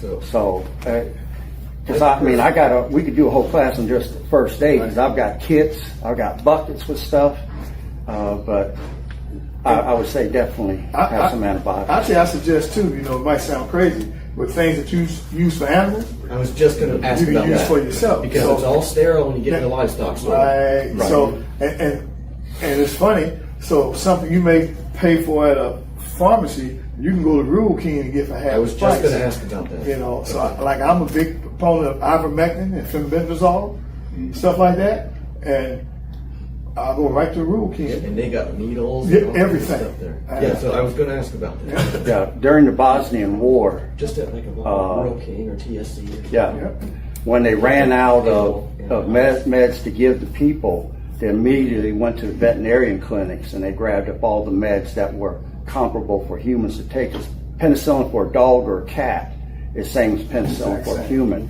The difference in the medicine, if you research it, is the penicillin will go through 2 more filter processes that the animal antibiotics doesn't go through. That's the only difference. You just have to know for your body weight and type, or understand milligrams, what you should be able to take. Yes, sir. You got a question? One of the biggest ones you can get, because I have some now, is in the fish section. Yeah. Amoxicillin is Yep. one of your biggest antibiotics, and they sell that in like bottles of like 50 and 100 for dirt cheap. And see, what they've done to convince you to think it doesn't work, but it works. It's the exact same thing. Yeah. And what he said about dosing is the main thing, but it really works. Yeah. Think about it. They got all the same organs we got. Yeah. If they're a mammal, we all take the same antibiotic. I remember during COVID, the ivermectin, that's what I took. Yeah. It got me through. Yeah. Got my wife through, because she suffers from multiple myeloma, so her immune system is compromised. So that's like you said, those are things that you can look at that really work better than what what we were told to take. Stuff I have at home, we have horses, and when my wife go get stuff for the horses, bring me some ivermectin. So I actually got a supply of that. I got a supply of fenbendazole, a supply of methylene blue. Like you said, that's a whole other. We can do a whole other class just talking about. That's something I would be big on too. Don't let them trick you. I come to that class. Yeah. Okay, we got to put it together. Yeah. Yeah, if you, Yes, sir. go ahead. I was going to say, and don't forget there are plants out there that have medicinal properties as well. There are plants growing in your backyard. You can cut a stalk off and you can chew on it. It has the same properties as aspirin. Yeah. You have to be very careful using it though, because you still have to be careful of the side effects that are potential, because it's basically aspirin in a natural form. Yeah. So if you chew something that can cause you to bleed and you have that potential, you got to really watch. Wait till it gets the analgesic part, stop using it. That was one of the other things with the Boy Scout manual. They had a lot of things about what plants were edible, what plants you could do things with. And in a survival situation, that's a bushcraft skill. That's, if you've got no other choice, I know I can eat a whole bunch of stuff out of your backyard. What's the name of that book? I can't remember what's the name of a book that a guy, I guess he was a former Navy SEAL. Is it called The Bug In? Yeah, he's got a bug-in book out, one of the Navy Bug SEALs In does. book. I'm gonna tell you, you gotta get that book. It's called The Bug In book. It's a really It's good called book. Bug In Guide. Yeah, Bug In Guide. It's really, I'm telling you, it is really, really, really good.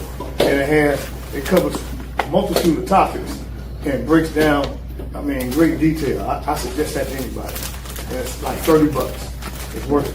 Well worth it. A lot of people will lead you to believe, oh yeah, you get into a survival situation, go out into the woods, and it's all glorious. You're going to live one with nature. There's going to be fairies sprinkling pixie dust and fairy dust on you. You are, what they call them, homeless, and you're living like a refugee. Yep. It's hard life, and that's the reason why I said I believe in my comfort. I try to have as much stuff as I can to make my life as easy as possible. It's like we said earlier, the first 72 hours is hardcore survival. After that, you're working to try to build a life worth living from that point forward. Now, I'll remind you of this. Don't leave your home if you don't have to. Yep. Because your home is your sanctuary. You know everything in your home. You know what's around your home. You know your neighbors, hopefully. One of the things we talk about all the time on the podcast, one thing that doesn't happen when I was a kid, we knew everybody in the neighborhood. My parents knew Mr. Selden, who lived a block over, street down, Mr. Pioneer, who lived, you knew everybody. Today, you don't even talk to your neighbors. But you need to find like-minded people, people who have some of the kind of same ideas you have. And I ain't gonna say it's a realization for me, but they may feel different. But you need to find people that kind of think like you and kind of build a little coalition. People you can barter with, people that, so Aaron might be a guy that has food supplies. I might be a guy that has the weapons that you need. You know what I mean? So you need to build a little coalition of people and start doing that now. And that could be for everything. I'm serious for everything. If you have a storm that wipes you out for a few days, I just bought another generator. And people, it's one of those things people don't think about until they need it. Then it's too late when you need it. Do you know anything about the solar generators that are out now? Yeah, I like the brand EcoFlow over all of them because EcoFlow? ECO, They have a Delta model that I have, and then I bought the Delta 2. What I like about their generator system, let's say the power came on temporarily, came back on for an hour, an EcoFlow generator will refill itself within an hour of being plugged into the wall. The others are much slower to charge up. Then there's the fact that they make no noise. If I lived in an apartment or a townhouse or something, the solar generator would be the thing to have because you would have power in the house, but you don't want to be running lights at nighttime where everybody can see you got power. But you would have power in the house to keep your refrigerator and freezers and stuff running, but it will make no noise.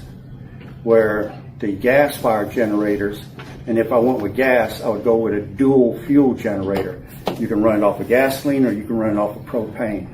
If you can't find one, you might be able to find the other one. So I would go with that, but it sounds like a lawnmower running, and anybody with any common sense would realize, well, they got power over there. They're going to come and ask you, can they borrow it? Which if you give it to them, you never see it again. And first 2 times it's going to be asked, can they borrow, or can they run a wire over to your house and plug in, which if they don't know the total amount of watts that they're burning, they could blow your generator. So you're running it, and then they're plugging their wire in, and you don't know how many strips they're running, and they can overload your generator and blow it. Next, they'll try to take it. Yeah. After the 2nd or 3rd time when they come back to take that thing. I mean, I got a friend that during the day after the Dayton tornadoes went through, he had just a regular gas generator right outside his side door. And he lived over in Trotwood, and it was running, and he had power in his house. He just filled it up that morning. It was running for the 2nd day, and then all of a sudden it just cut off. So he goes to look, and this guy's only like 5'8" tall, 160 pounds, wet. And there's 2 guys out there my size with pistols tucked down in their belt, and they're pulling his plugs out. One grabbed one side of the generator, the other one grabbed the other side, and they're walking down his driveway with it. He grabbed his AK, ran outside, come up within 10 feet of them, and said, put my generator down. Well, they sat it down, they turned around and looked at him, they saw he had a gun, and he had guns on position on him, and they looked at each other like, you want to draw? Turned out they were brothers. And they was actually thinking about pulling down on him, and he's already got a gun on him. But then he pulled the charging handle and put that first round in, and then they looked at each other again and walked away from it. But he watched them go a block and a half up the street to this elderly couple's house, and he realized that must have been their parents. But they came down there with bad intentions in their heart to have a weapon on them, and they're going to take that, whether you're going to let them or not. And he told me flat out, he said, Aaron, I couldn't whip one of them, let alone both of them. He said, if it wasn't for the gun I had, it wouldn't have been nothing I could do. I'll make a suggestion, like you talked about lighting and stuff like that. So think about it, your hands are full. So, they had those headlamps. A headlamp is something you can use. That's good. what this is. Okay, good. Okay. This is 1,380 lumens. What I like about the headlamps is if you had to work on somebody or you were working on something with a headlamp on, it gives you the ability to have your hands free. So if you can afford to get your headlamp, they're not that expensive. I would strongly advise to get one. And then, last but not least, I'm sorry. I was going to say, even if you wear a ball cap all the time, they have those clip-on ones. Yes, they do. Yeah, so like the one I have, it goes on this ball head. I said ball cap. But you get different lumens, you get different rays of light and angles. So he said ball cap. Yeah, I know it, but it's unique. And then last but not least is going to be communication. You should have some ability to communicate. You do need a radio to get government reports, but to get in touch with family members or loved ones, when the power grid goes down, most of the cell towers, I say at least a third of them, have battery backups that will last 72 hours. And then after that, you're not going to have anything. And that's if your phones don't go down immediately. This is what they call a GMRS radio. This is Citizens Band.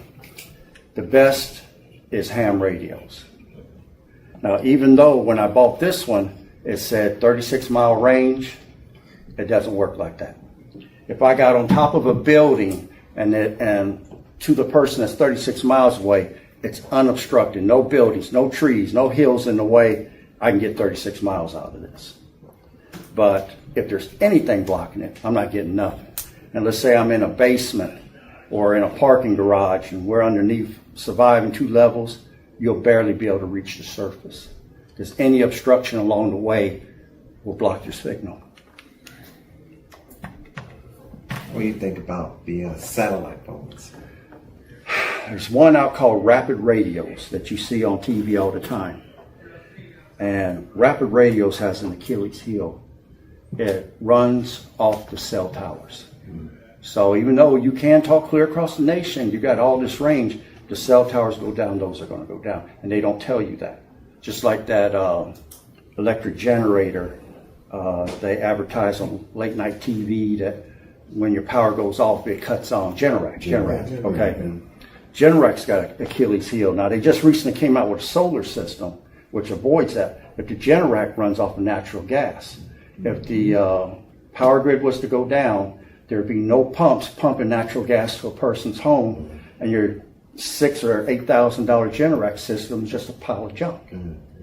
So you have to learn the ins and outs, and they're not going to tell you that. Right. But the new solar system they came out with avoids that, and then they got a system that runs off of the big propane tanks. But if you don't have a truck bringing you liquid propane, when that runs out, it runs out. And how long does propane normally last in a container? It lasts indefinite. Propane will. Kerosene has a 10-year shelf life. Gasoline, you can get 2 years, maybe 3, if you put that stable in it, that gas stabilizer.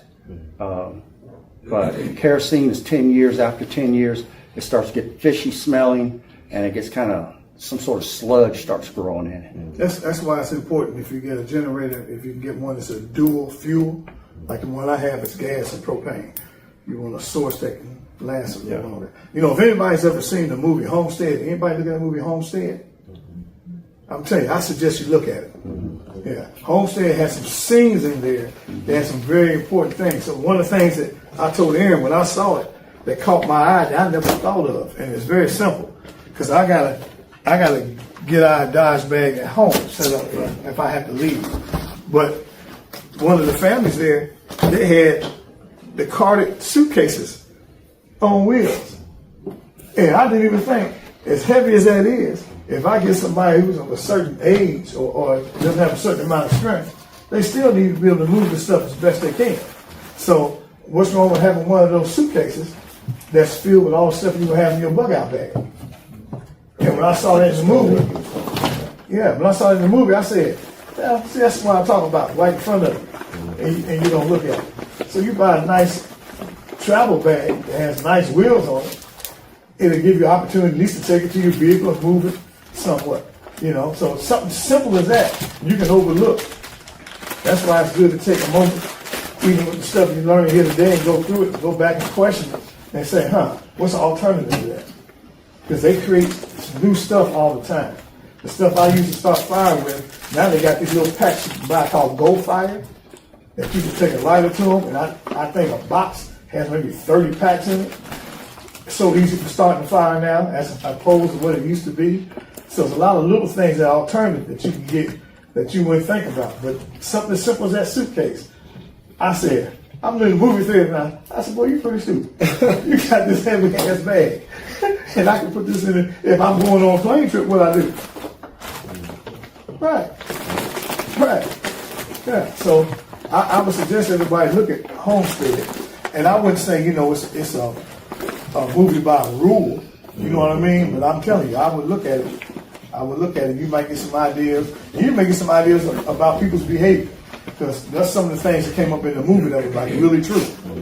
And desperate times make people act different. They really do. Right. So it's kind of like anything else in life. You want to be involved with people that got as much invested as you do into it. So somebody who didn't put the time or effort into it, they're a little different than you. Right. So you keep that in mind. And then I want to just reiterate what I said earlier. Being prepared is more than just buying a bunch of gear and equipment, okay? If you don't go camping, take it outside and practice with it. The last thing you want to be doing is trying to read an owner's manual when you're facing a disaster situation. Become familiar with your gear and equipment so when something happens, you automatically know what situation it will handle and what it won't. I mean, like I said, I constantly go for continuing education and different things. And I travel some distance sometimes to be able to attend survival shows or seminars, and I'm constantly talking with people and taking classes. When you hear it, and it sounds corny, that knowledge is power, I'm telling you, the best weapon you got is your mind. Go ahead. I just wanted to ask one final thing. I guess is the a compass or one of those little road maps. Okay, you're gonna catch hell getting a road map right now. Yeah. I went yesterday and I was looking, I don't care what gas station you went to Right. or where you went, you couldn't get a road map. They don't carry them no more. And if you go to Office Max or Office Depot, they got these giant world maps that you're not gonna fit Yeah. into your kit. Since the advent of global positioning, GPS, nobody's carrying them no more. Now, if the grid goes down and China hits the GPS system, which they swear that they can do that, if they do that, people are going to be lost because there's no way you can get a map right now. And you talk about multi-purpose, so like the compasses that I have, Yeah. half of them have whistles connected to it also. So they're multifunction, Yes, sir. So one of the things I do is I travel a lot. So anytime I'm traveling, I always stop in the rest areas Yeah. and see if they have maps. 'Cause a lot of times they have their state maps and they'll just They're free. give them away. Yeah. Yes, sir. For your local maps, try your county engineer's office. A lot of them still have actual road maps for the county. I found some for Ohio at Walmart. You did? See, there you go. Okay. Another thing I want to bring up too, let's be honest with ourselves about our physical limitations. If you physically can't carry a 60-pound bag, don't pack a 60-pound bag. You know what I mean? Just be wise. Just cut it down and determine what your essentials are for what you're able to move with and able to manipulate. So don't put a lot of stuff on yourself that you can't even endure. That's, and if you're not going to get education about all of it, then like you said earlier, it's really not going to do you any good. I want to let you know too, we offer some other stuff too. We offer some, and I primarily do them for ladies only now, but we offer some ladies self-defense classes that are really good. Yeah. I got a couple classes we teach where we qualify ladies to carry ASP, the police baton. You get a certificate for that. We do a lot of advanced firearm stuff. Do a knife fighting class, a knife defense class, some basic protection stuff. But we do just a situational awareness class. It's pretty good, and we're gonna have one of those soon. And talk about just simple street awareness, what to do if somebody's following you, how to respond, that kind of stuff. So be looking out because we'll have different things offered if you're interested in them. I give you a card that has my number on it. My website is changing, so my website's not on there. I should have that website completed and changed by the end of, hopefully the end of September. And so you'll be able to go. But that card has my contact information on it. If you got any questions, any concerns, you can contact us. Make sure on Fridays at 8 o'clock you check out the Refuge Depot. I think you'll find that to be an interesting thing. I know you can email Aaron and find him on Facebook under Aaron's Import if you're looking for certain kind of things. He sells some different little stuff, different little knives and the batons. So And you can find me at the gun show. Yeah. Just look for my sign. if you got any questions, I just want to touch base on something real quick, going back to Aaron about all your little different kits that you have. One thing I did in mine, and it helped me out a lot, it may work for some, may not work for some, but the shaving kit bags. So I got one of those with an exterior zip pocket that I can carry some hygiene stuff in, the outside, a little toothbrush and little tubes of soap or whatnot. But what I did for the inside was like pill bottles. I'm gonna take my old pill bottles because now they got them in the jumbo sizes now. But I wrapped each one a couple wraps with duct tape, right on it, what's inside of it, and then stuff that, put it all in one bag. So, if I go, you search through my bag looking for fire starters, or I got one for fishing, I got like a couple for fire starters, one for fishing, one for small first aid stuff. yeah, and like I said, there are 5 different bags. We just kind of went over 2 of them. Yeah. But I believe I'm probably like over prepared with a lot of stuff, and I got an everyday carry thing too. That's totally different than this. That just has some defense stuff in it, to make sure I can get up the street without them stopping me from getting to where I need to go.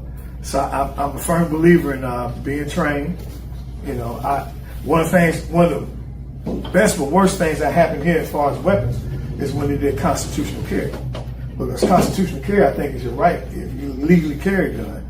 But I think you need to be educated and competent. So I think it's irresponsible to walk around with a gun and you don't know how to use it. And everybody thinks they know how to use it, but I can take you on that range in 2 minutes and you can show me you really don't know how to use it. You know, so anything that you do, please become educated, please. I'm telling you, please. Because, go ahead. Just two more things. One is, since we're talking about a to-go bag and getting out of town, it'd be wise to have a family member's number or contact that lives on the other side of the country that you can, if you need to go. And the two, what do you all think about some of the, because you mentioned it, as far as movies, TV shows like The Walking Dead, for instance, like it tells you don't go into the city, stay off the main road. Some of these programs are entertainment, but they got a lot of, things that you might be able to learn. I think a lot of them are based on some fundamental things that if stuff happened, that you need, one of the shows that I don't look at a lot of TV except sports. And it's a show called, I think it's The Last of Us. That's on HBO.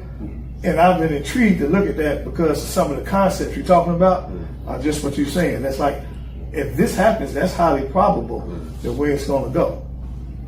Right. And it talks about that coalition. But I'm going to tell you now, if you're a family member across the country, don't come to my house. And then like the handouts that we gave you, I'll tell you something I've started for my grandson and granddaughter. I've got a very large notebook and I bought a bunch of clear pages to go into it. And I got divided into chapters. I've got handwritten notes. Those pictures that I gave you guys came out of their notebook. I would start developing a notebook because as you get older, you're going to forget things. I know I'm guilty of that. And it's easier if you've got a hard copy source that you can go back to. Because when the power grid goes down, internet's going to be down. So how are you going to get information? But if you start acquiring stuff and making hard copies and putting them down into a notebook, not only will that benefit you, but for your grandchildren and future generations, you're handing knowledge and information down to them. And one of the things we talk about is making a copy of your driver's license, social security card, any kind of medical stuff, make a copy of that and have that something to seal in case something happens. You lose your actual documents, you still have those. We're in a time, they don't even know who you are anymore. Yeah, on that, right? We don't have to remember people's phone numbers anymore. That's right. Because they're all in our pocket. That's exactly so if right. your phone quits working and you can find somebody else's, what's the phone number? I don't know. It's I dead. don't It's in know. the Right. phone. And I would bet half the people don't know their own phone number. I would bet that they couldn't think of their own phone number. Yeah. But we used to have to memorize those. That's We right. don't have to anymore. That's right. I do a thing, it's a free nugget when in 911 emergencies at your house. I always tell people when I first teach the class, they look at me like, I have them get a 3x5 index card and write down their name, their phone number, and their address. Because I've heard many 911 calls, so I'm going to somebody's house in an emergency, and I can hear the call, they're talking to dispatch, and they say, 911, what's your emergency? Somebody in my house. So that's not helping me get there. So I tell people, if you can say, hey, my name is so-and-so, so-and-so, I live at so-and-so, so-and-so, here's my contact number. When you pick up that piece of paper, guess what? If you read it, it's highly unlikely you mess it up. But if you get it off the cuff and just answer the phone, it's highly likely you can't even say your name. Yeah. So I tell people, take a 3x5 business card, and wherever you're going to sleep at night, wherever you may have that phone for emergency, write down your name, your address, and phone number. Trust me. Because if I get nothing else, I get an address to come to. So if you get disconnected, I get an address to come to. Because in a last minute thing, and when we panic, we think we're able to think. You know what I'm saying? We think we're able to think. But the reality is, if you haven't practiced it, just like this stuff here, it may not happen. Any other questions before we Let me end? say one last thing. Okay. For those that look for me on Facebook, it's under Aaron Olinger, not my company name. You go to my page, that's spelled Aaron. The last name is Olinger, Olinger. I post survival information almost every day. If I miss a day, it's every other day, but you can copy those pictures and that information to your phone. You can start a separate thing on your phone that all that information can go into, and you can acquire quite a library, or you can go into my photos and download any of the photos that you need. Young lady who came in last had a question. I was late. And I have already covered this. So if you were to bug out, what firearms would you grab and how much ammo would you grab? Well, that's going to depend upon what you can use the best and what your physical limitations are.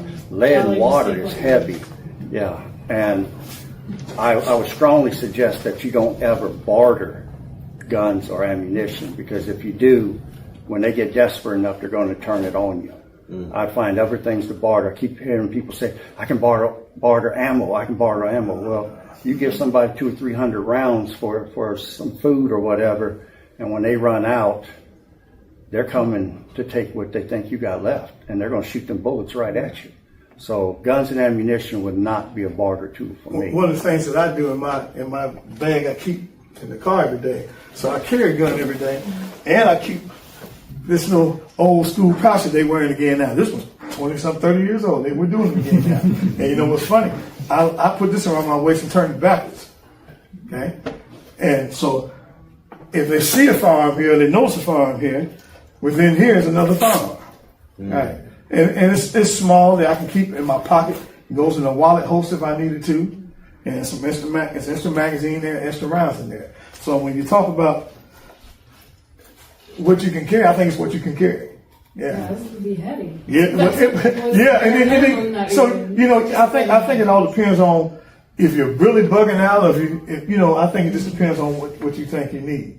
You know, one of the things I'm a big proponent of is ammunition being a certain caliber, because most people carry 9mm.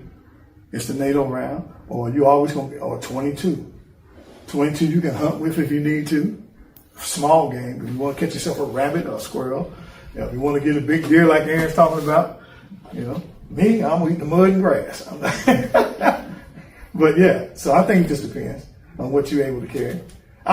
You know, part of this too, if it's 2 people or if it's 3 people, when the gentleman asked about like the kids and stuff, I think that's so important, because you have to have assignments ahead of time.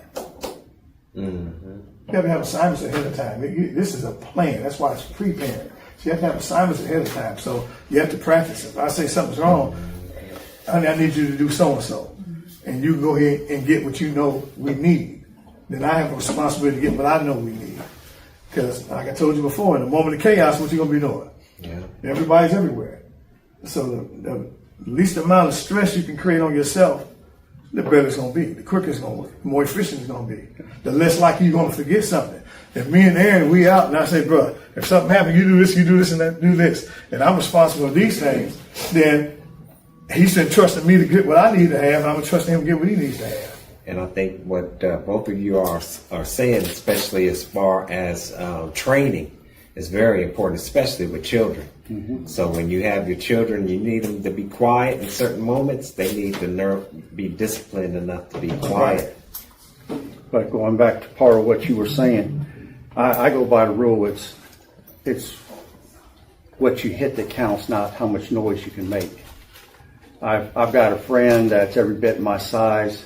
He has a .357 Magnum, but when he goes to shoot it, he looks down the sights. When he gets ready to pull the trigger, he turns his head sideways and his wrist goes down, and he's blowing up dirt next to me sometimes. That's just too much gun for him. But he can handle a .380 all day. So it's going to come down to that, and then you got to figure the scenario. Are you surviving? Are you sheltering in place in your house? Are you sheltering in your car because you had to leave your house? That would allow you to bring so many resources with you. Or now, are you on foot and you only have what you can carry on your back? That would be your 3 scenarios that you'd have to mentally prepare yourself for. Any other questions? All right, well, we appreciate you coming. We hope you learned something. If you don't mind, tell the people out there that you liked it so they have us come back.